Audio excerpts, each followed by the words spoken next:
Good morning, ladies and gentlemen, and welcome to the Harmon Museum. I'm John Zimkus. I'm the Education Director and Historian here. I thought I'd tell you a little bit about things going on at the museum before we begin our lunch.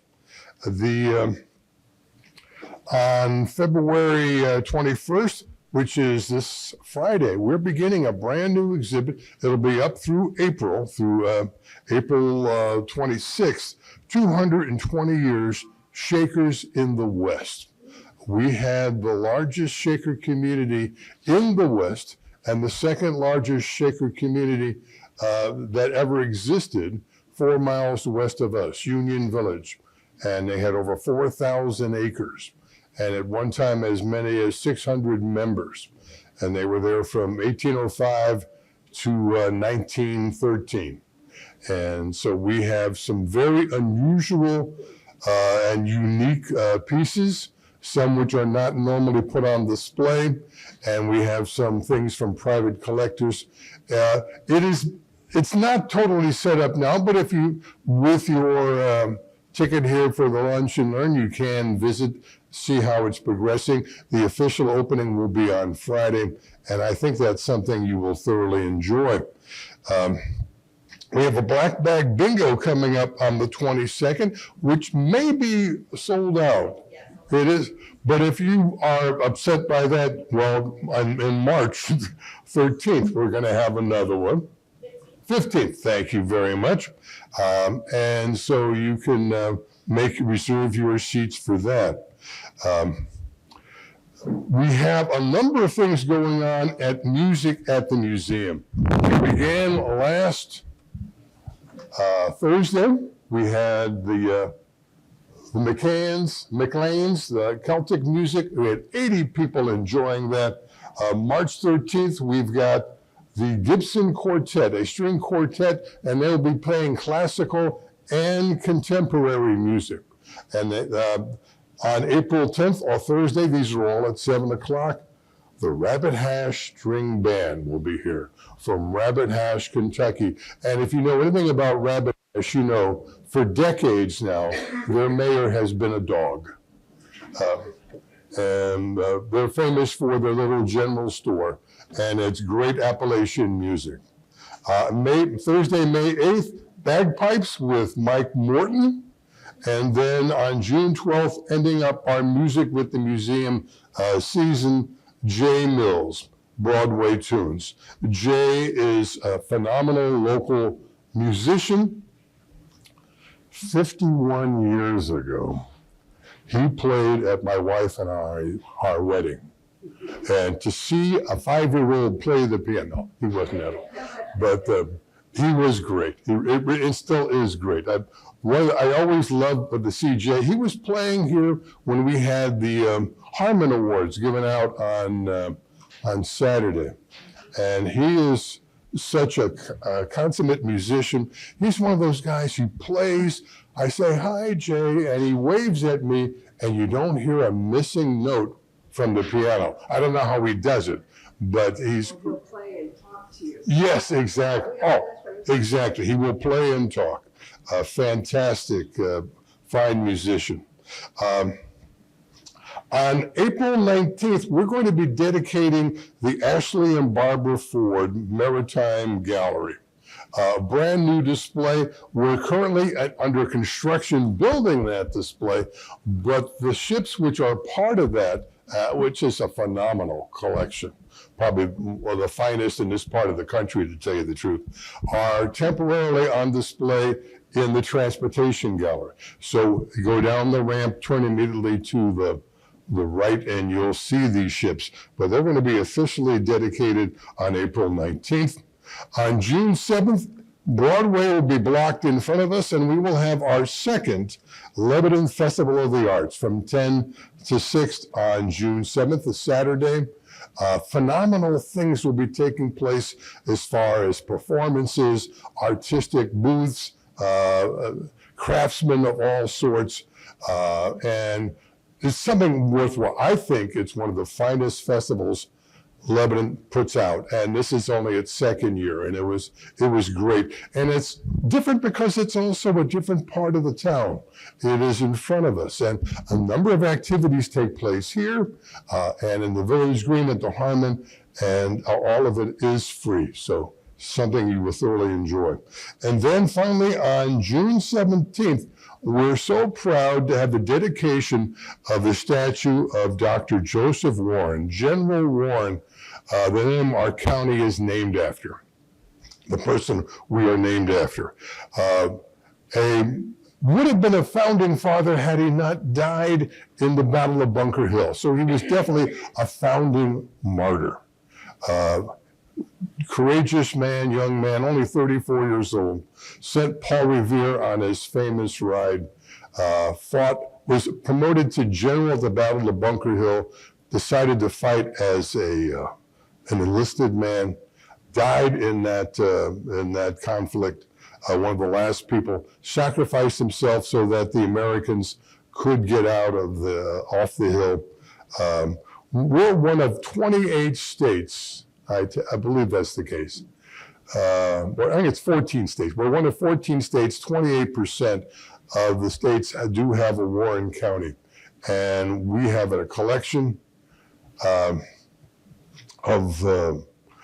we have a life-size statue, actually a little bit bigger than life-size, which will be dedicated, that would be the anniversary of the Battle of Bunker Hill.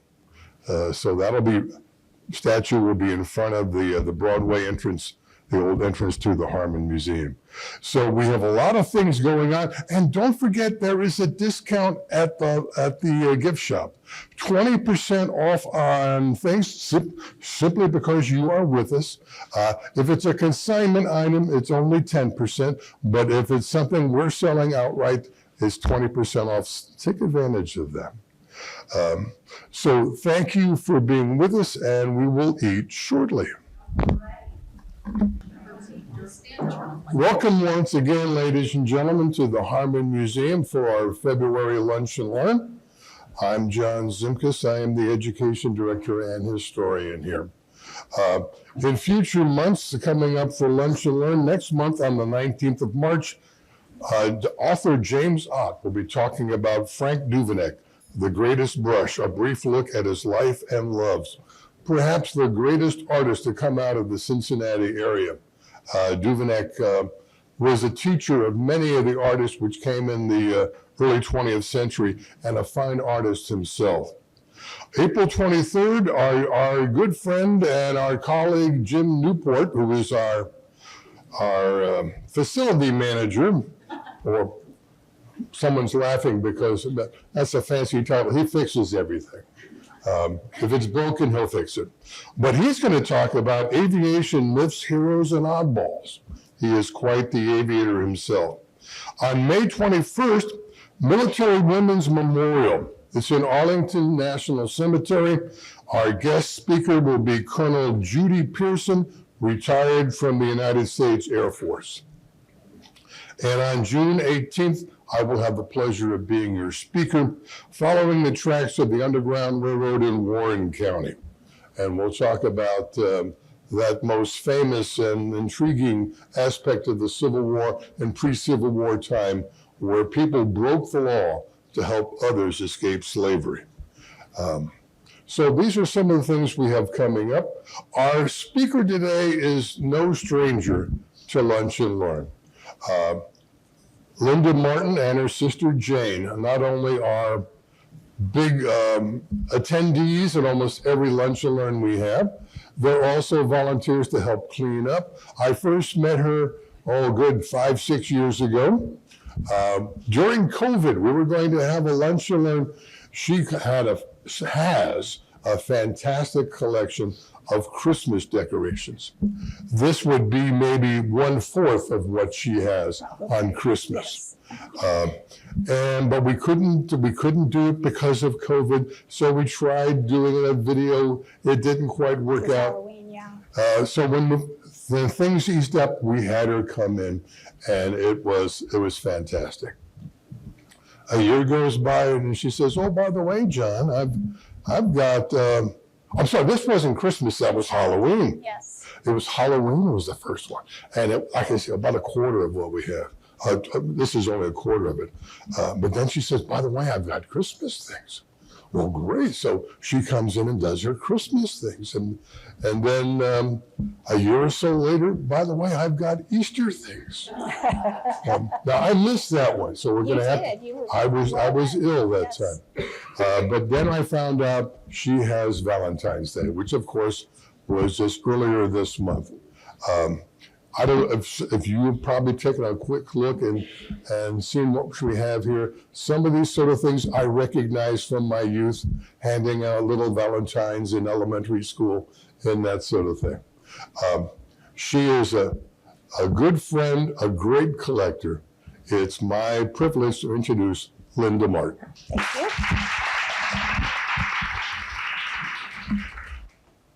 So can everybody hear me? Oh, good. Well, thank you for coming on this lovely winter day.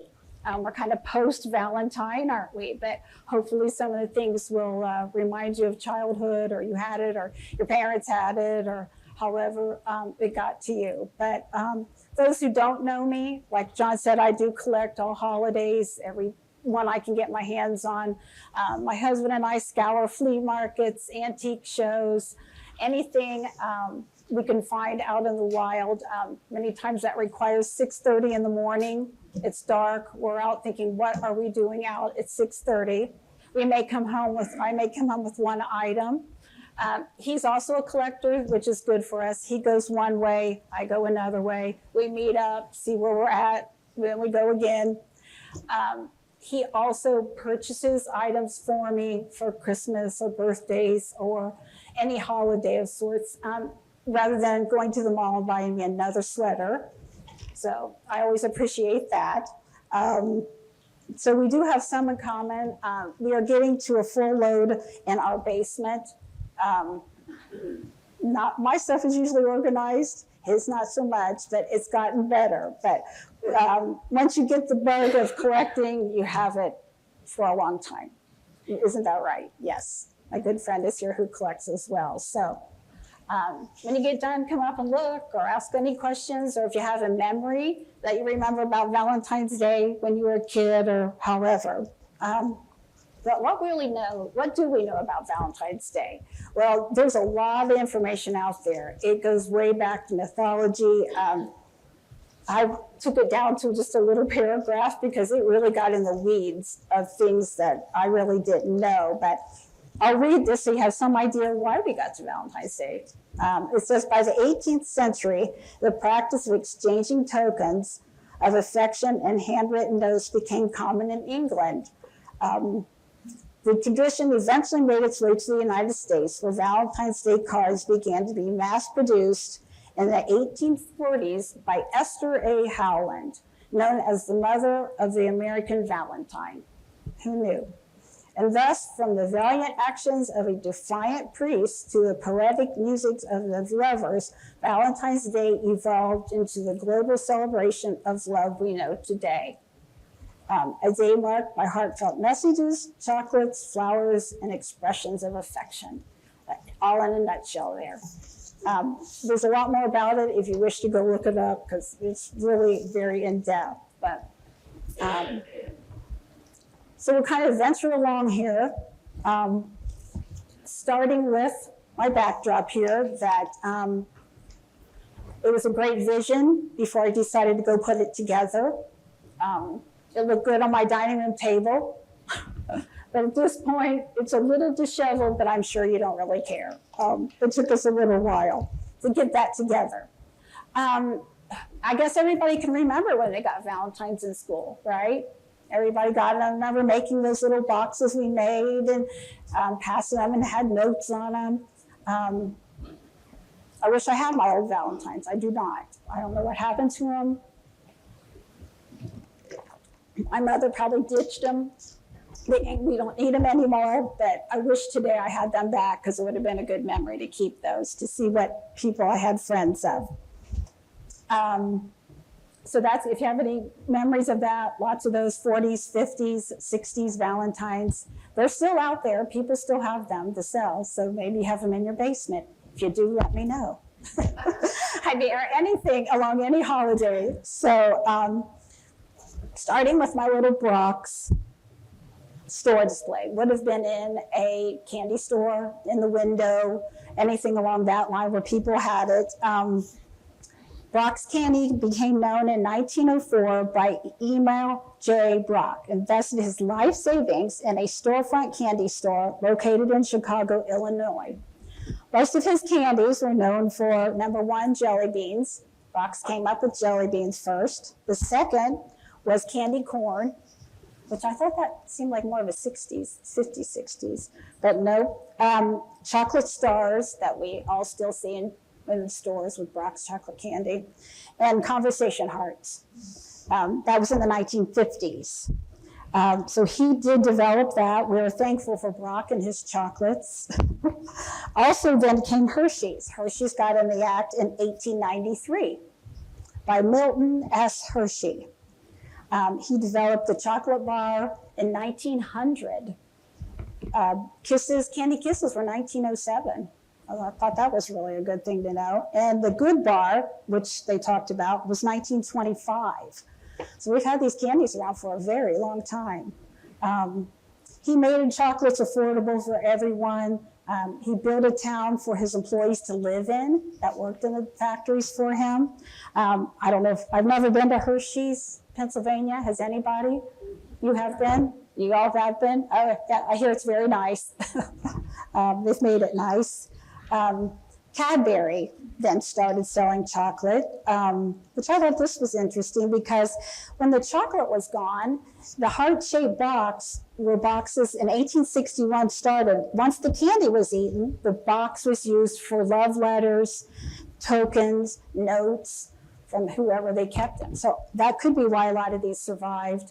I have a weakness for these candy boxes. This is probably just a small collection of mine, but aren't they just wonderful? Weren't they wonderful then? This was pretty much a newer one I just bought in the last month, and I never received any like that. Did anybody receive candy in those boxes? And my friend who has them too, she has all hers, but none of them are alike. So, wow, a lot of great ones. I saw Esther Price's this year. They were pretty just straightforward, not that pretty flat looking. But speaking of that, this was my first Valentine candy box that I received from my husband. The first year we were married, along with this little card. On the back, it really was to Paul Fike from Ruth. Don't know who they were, but he gave me these. We just celebrated our 40th anniversary this past weekend. Yeah. I know who the saint is between the two of us. So anyway, the candy boxes are a really, really great thing to find, especially the big ones. This particular magazine was put out by the Wright-Kumler Company here in Dayton, Ohio. It was a child's magazine. They sent these out. You signed up for them. This particular one was probably from 1930. I have a collection of these. They have the Christmas, they had Halloween, any holiday. The Wright-Kumler put these little magazines out for children. They're really cute on the back, the little kids, the juvenile magazine. So those are a great find. We see those rarely on occasion, especially when they're Wright-Kumler. I do have some from the Shillitoes from Cincinnati too. So they put it out as well. That takes us down to these love pots. This particular love pot was from 1930. They would have been a store display. They would have had suckers put into this on the counter. And then when they're done with them, what do? They just pitched them. So I'm lucky to find those and get those. This was a newer one for me. It's a little bit newer. This one with the little dogs is from, on the back she wrote, to Herbert, Mary, and Sylvia and Rose from Aunt Mary and Gertie, 1933. I love it when they put the date on the back because that really lets us know how soon those were. Speaking of sucker cards, these were the little bit ones after that were sucker cards that looked like this. You gave it to the kids in your class. This one still has the original candy. I do have a few that have the sucker on there with the original candy. The newer ones came down to this. This one's from the Rossbro Company. It's a sucker card. They put out gobs of these, all different kinds, all different messages, but that's what these are for. I don't see these anymore. They used to have them, but they don't anymore. My grandson, I was helping him do his Valentines the other day for school when I was keeping him, and they were gummy bracelets is what they were. And then he wrote his name on it. He's 5. And I thought, that's going to be really messy. But he said, oh, no, it's not messy, girl. You just bite it. And then you can bite it anytime you want to. Okay, so that's what the new candy cards were replaced by gummy bracelets. These probably were a time frame too, original packs that they would have come in. Hard to find them, never used, an original pack, as well as these here. Got a cute kitty on it. I love kitties. Says 15 cents to the boys and girls. Your mom probably bought them at Woolworths, Grants, any of the big dollar, or what we call dollar stores. They were back then. This particular card at one time worked. You would play the little heart music. They came in little boxes. They open up. You can sing the song that this plays. It says, let's make beautiful music together. Yeah, look at that. Isn't that sweet? Yeah, probably at one time it worked. It doesn't now, but it doesn't stop me from owning it. Many, many, many, many Valentine cards that look like this. They have sweet messages in them. Sometimes they say, I hope you're well.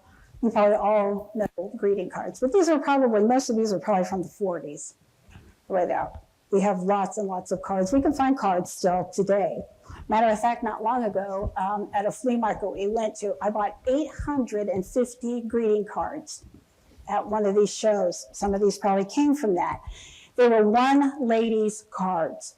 She kept every card she must have ever received until like 1958 when she passed away. And they stopped then. Some had envelopes, some did not, but it was a huge find for me. I mean, I could probably double the size of a Hallmark store with these cards.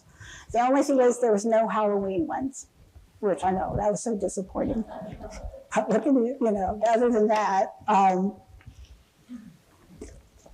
sorry, I keep having to get drink.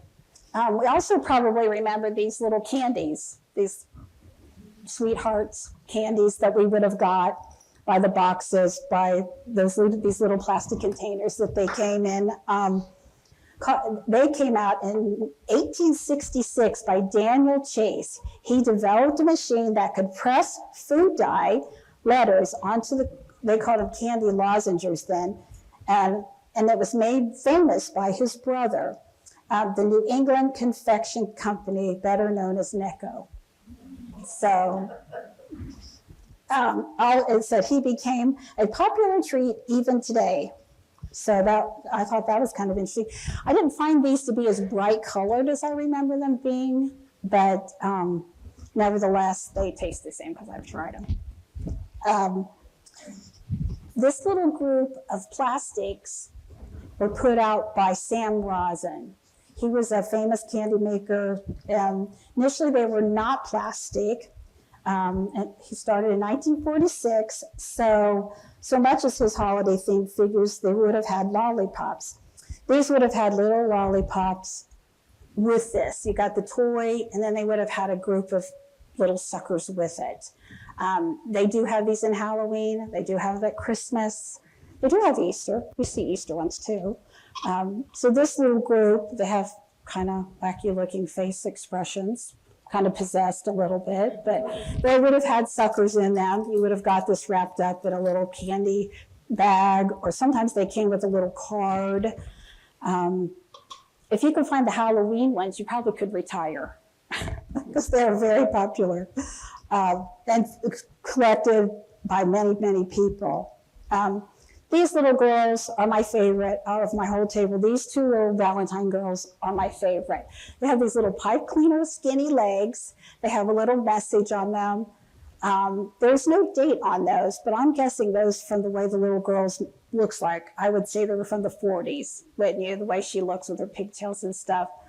But it says I'm not so smart as some girls, and that's true. But Lord, my heart is bursting full of love only for you.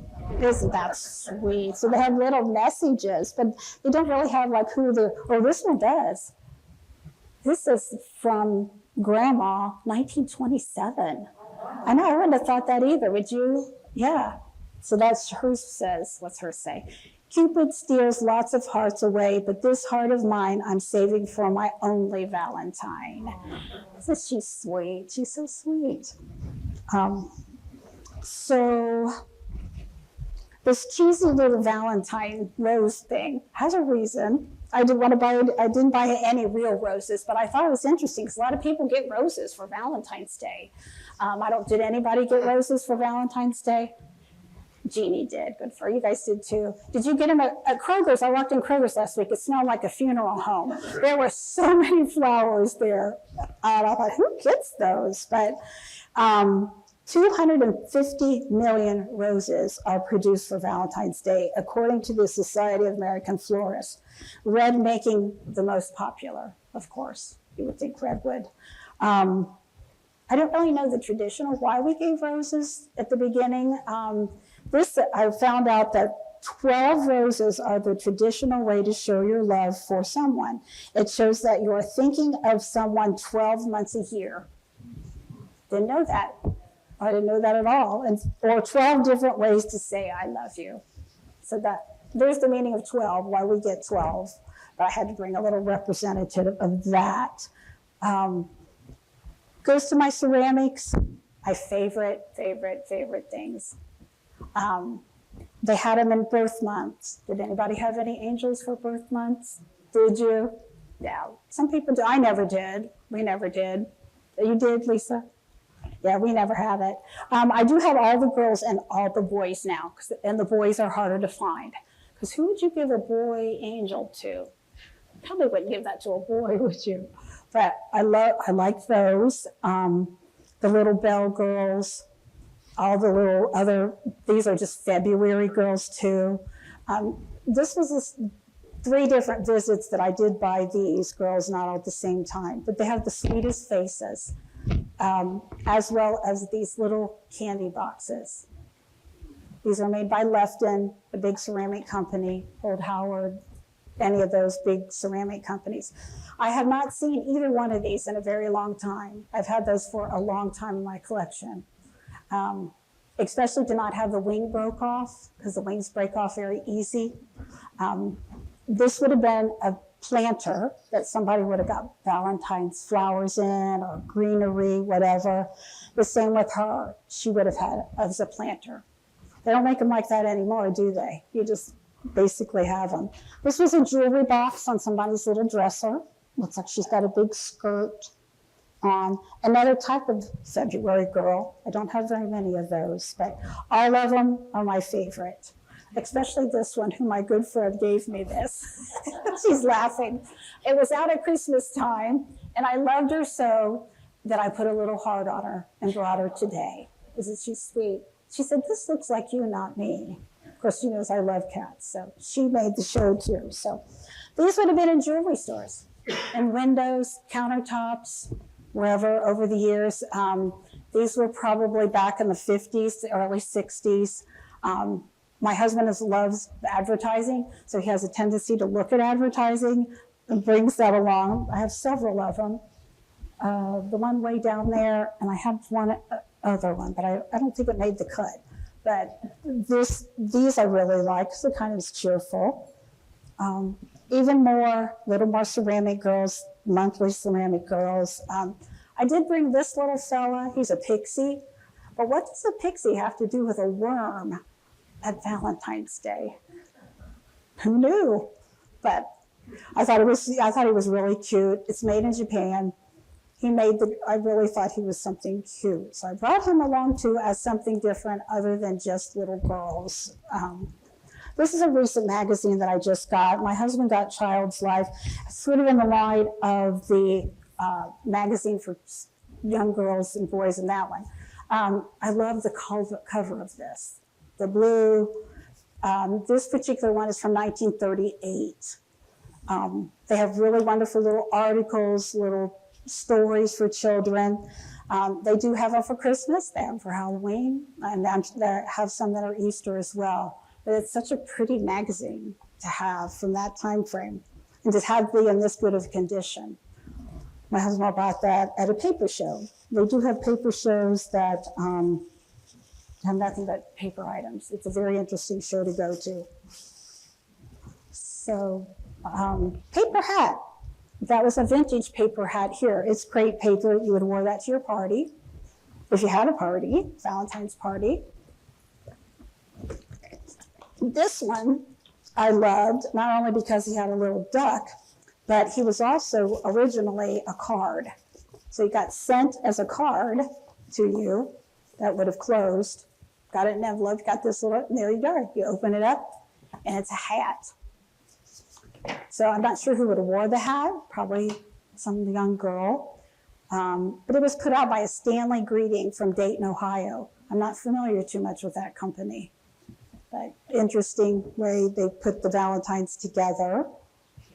And if you went to a party, cute paper, still in the original pack. That was the tablecloth napkin, which is really pretty. Here's a little someone's place card. A little wacky place card. There's no date on it, but it was Helen Parsons. Thank you, Helen. So that would probably pick that up in a box somewhere, but it would have been on the table where they would want you to sit, like a place card. It's probably a bridge or something a little more different, because with the name Helen, I don't think that would have been a child's. This at Disney, never opened. Really sweet graphics put out by Beach Products. I'm not sure, no zip code, so obviously it was early, but to find them never used is like a premium. To find any product that we get, that's a premium. So little Donald Duck and Daisy for the party. Yes, a planter, another planter that I liked. These are some of my favorite items. I have probably 20 different ones of these, but it would have been you cut them out and gave them to your friends. They didn't come in already cut in a pack, but they would have you would have cut it out. They do have envelopes. You make these little envelopes too that they go in. I just love her because she's a cat, but they have so many. I think I counted 20 this year that I had, so I had to pick at least 2 of my favorites. This one with the little cherubs on it. You would have cut them out of back. They do have these in Easter and Christmas too, so you can find them that way as well. Did anybody have any of these in these little books that you cut out yourself? You did? Do you remember those? Were they for Valentine's Day? Oh, good, good. The only ones I remember were in those little cellophane or boxes. When I was setting this up, I ran across an article that I liked about Evening in Paris perfume. Oh, you guys are going, yeah. Did anybody have that perfume? Evening in Paris? No, you did. It is still known today. They still make this today. So I started looking at, a friend gave me an article about different things, and I found this article about that. So maybe you got perfume for Valentine's Day. And I thought, well, that would be good. It started in 1928 is when that particular scent came. It's in the original cobalt blue and silver color, so everybody knew, because most of the time, perfumes were in a clear bottle, but they made a statement by making it blue. The iconic fragrance projected romance and sophistication. Maybe I should get some. And to this day, but beyond that, they were set apart by the original because of the color. These little ones, then after I read that, I thought, well, I think I have some of those. They would have had it in here. They called them little bullet. They had a name for it. But they carried them in their purse. This would have been a little in your purse. Well, then it said if they still have the original label, that's really unusual, which these did have. So I was shopping in my own home of items that I had, but I have a lot of perfume bottles. But they said that because they were in the purses that the label wore off, so you didn't have it. So I thought those were cute. These others little ones I have down here. One has like a key attached to it, so the key to their heart of the perfume. Did anybody get perfume this year? No, Judy, no perfume. Anybody perfume? You buy it on your own now, right? This particular Valentine kit that I had, and I've had it for a while, it's from the 30s, but these little hearts are paint. So you would have painted, you would have that, wet them, and then you would have made these little Valentines that were inside of it. And they had envelopes attached to the back. The way these little kids look, they look 30s to me. There's no giveaway date. I couldn't find any information on them. But my husband did give this to me last year for Valentine's Day. So I thought that was really cute. He looks for these kind of things, which is good for me. How about lipstick? Anybody get any lipstick for Valentine's Day? No, I know. I love old lipstick. This still has the lipstick in it. But maybe I thought somebody would get lipstick or millinery, things like that. I do have a little heart-shaped lipstick holder, which I love. I do collect those as well. That could maybe be another talk. Lipstick. And then I got bit by pins, mostly Christmas. I started with Christmas, and I thought I'm just going to get a few.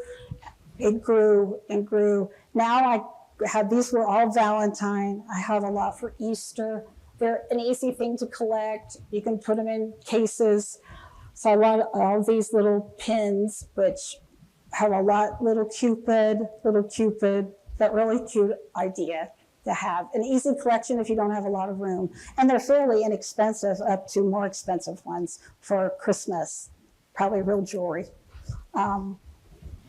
So that led to handkerchiefs. People would have got handkerchiefs. They got handkerchiefs in cards. These little ones like this in a card. This one that looks like a little girl. A lot of times you gave them to your teachers or your Sunday school teachers or your grandma or your mom. There is quite a few of these out there. I love these. I have many of those. But these were two that were my favorite. Let's just slam down. So I saw a friend of mine sent me, was it Pinterest or what? Yeah, of how to do this. So I had no white vases. So I had to go find some vases. My sister had some. I borrowed one from the museum to do it because it was such a pretty display when they showed it with the little, I put those there too, those little planters as well. Here's one that was just a card. They had it, it comes in a card. So the card was sent. I wonder if they ever signed it. Nope, he didn't sign it. Could have gone. They do have a lot of handkerchief cards just like this that came without boxes. All holidays, spring, summer, anything you'd want. Vintage, patriotic, lots of handkerchiefs. Most people don't use handkerchiefs today, do they? They go off the Kleenex box. Or someone told me the other day the fact that they know how old you are is when you carry it in your sleeve. I thought, oh wow, well I carry mine in my sleeve. I guess that's for convenience, correct? I'm glad to see I'm not the only one that got those, right? Yeah, so then I thought, wow, I never heard that before. My husband, when I started to put this together after Christmas, this little display that you don't want to forget the men, it's Valentines. So he said, do you think you'd like to use this in your display? I went, yes, I think I would. We don't want to forget about the men in our life, right? So go out and get him a tie. And then I had to search the thrift stores for a vintage tie. I thought, oh, that would be really easy. I think it took me almost 2 months to find one that I liked. And Mr. Zimsk and I were talking about Jane Greer, who is the particular person who had this picture taken for this advertising piece. I had no idea who Jane Greer was. Mr. Zimkus filled me in a little because he said that well, I won't say what you also told me because maybe you don't want that to be known about your birthday. She was born in September 1924. She died in 2004 by cancer. She was an American film and television actress, which I believe you mentioned. She was best known for her role as a femme fatale in the 1947 movie Out of the Past. Has anybody seen that movie? Did you ever watch that? He has. I'm sure he did. He probably could talk more on it. She never received an Academy Award. The RKO Station West that is on this particular advertising is a 1948 American Western film directed by Sidney Landfield. Greer was a beautiful saloon girl, singer too. And the RKO part was one of the major picture studios of Hollywood in the golden age of the 30s and 40s. So if you have a chance, look up that Out of the Past. It's a pretty good movie. Who was the gentleman that you said was in it too? Was that? With Dick Powell? Dick Powell, yeah. I don't know who he is either, but I'll have to look him up next time. So anyway, I thought the ties was a good addition, so because we don't want to forget about our male partners. Kewpies. Why did Kewpies become a Valentine thing? Why did they use Valentine Kewpies?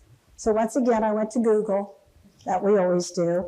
How did Cupid become a symbol of Valentine's Day? Anybody know that? I didn't really know. I'm sorry? Venus' son. Okay, Jeannie knows. It said Cupid's origins date back to the Greek mythology. Is that what you're thinking? Yeah. Where he was known as Eros. You knew that too. The handsome god of love. The Roman transformed Eros into an adorable little cherub that we know today as Cupid. By the 19th century, though, he was linked to Valentine's Day thanks to his matchmaking prowess. So that's why we have Cupid. Candle climbers, I love those. They're very sweet. They're very fragile. But I just love how they look. I guess it's a good thing that they became a part of Valentine's Day because they kind of fit in more. Little vase that had it, little Valentine. That was probably more of a late 50s, early 60s little thing you would have got, probably from your mom or maybe your boyfriend at Grant's. I do like to collect boxes, lots and lots of boxes. In addition to those, there's lots of card boxes that have Valentines in it. Who knew? We didn't have those. So that was probably somebody that had maybe a little more wealthy or had an opportunity to get a box, which this does not tell us how much it was. It was a Norcross, so I have no idea, but I've owned that for a long time. And it comes to my little girl here, her little dress. I'm sure she wore this to her party or church. I picked her up recently because it looks so sweet and I thought it would fit in to what we were looking at today. So she got to make the show. So she's got her little dream pet. Did anybody have little dream pets back in the 60s, 50s and 60s? They were a big thing. If you Google it, look up dream pet. They have every dream pet that you can imagine that girls had. That was the name of them, dream pet. So that's pretty much everything in a nutshell that I have brought today. I love collecting. I love getting one piece, two pieces, whatever I can find to add. And I appreciate everybody coming. Come to my other ones, down the road if we revise it. Anybody have any questions about anything? Yeah? Do you have, like for the holiday, a display out in your house? I do. I normally put everything out in my house. Everything Everything here today probably would have mostly come out. Yes, but I didn't this year because I had to work on bringing it here to share with everybody, which I like as well. But it took me forever to get Christmas stuff put away this year. I had a lot of Christmas. These girls can vouch for that. It took me, 10 days. But as long as my husband's knees hold up, we're good. We can get it to the basement, get it back upstairs. So thank you to the museum for inviting me back. I appreciate that. I'm glad y'all came out on this day for me. Thank you. I have teased Linda quite a bit about every time she does a presentation, it gives her husband a time to clean that part of the basement. It does. I have one more thing before we go. For those who know me or come to my thing before, I forgot this. So a few trivia questions. I was asking, is Cupid a boy or a girl? Does anybody really know that? He is a boy. It is a boy. I didn't realize this. For a boy, you said boy? Yeah. Anybody else know that? Didn't know that? I didn't know it. No? Here's a little Valentine candy for you. Prize winner. Thanks, Doris. I always try to add that to mine at the end. One of these days, maybe I'll have a bigger budget from the museum then. And then one of the things that I had was, how many couples around the world get engaged each year on Valentine's Day? Anybody have, just throw out a number. Anybody else? Actually, it's 6 million. I know. I would have never guessed that either, but you are the closest. Do you want the box back? Keep it 40 years, we're good. And then I have one more that said, according to Hallmark, an estimated how many Valentine cards are sent each year, making Valentine's Day the second largest card sending holiday, more than Christmas. Anybody have a thought on how many cards would go out? These are current too. And just take a guess, wild guess. What do you think? 10 million? Anybody have any thought on that? That's a lot. Oh my God. 100 million. 145 million. Isn't that crazy? That's why Hallmark's very, very wealthy with cards. So thank you for those. I appreciate that. Well, thank you once again, Linda, for sharing your great collections with us. Thank you for being with us, folks. Don't forget there is a discount at the gift shop, 20% on items. If it's a consignment item, 10%. There are great things to see at in the museum. In the Village Green, on floor 1 on the elevator, we have a little post office in the Village Green, and we have a number of our postcards dealing with Valentines, which you might enjoy taking a look at from 100 to 150 years ago. So thank you once again, and hope to see you here next month. Thank you.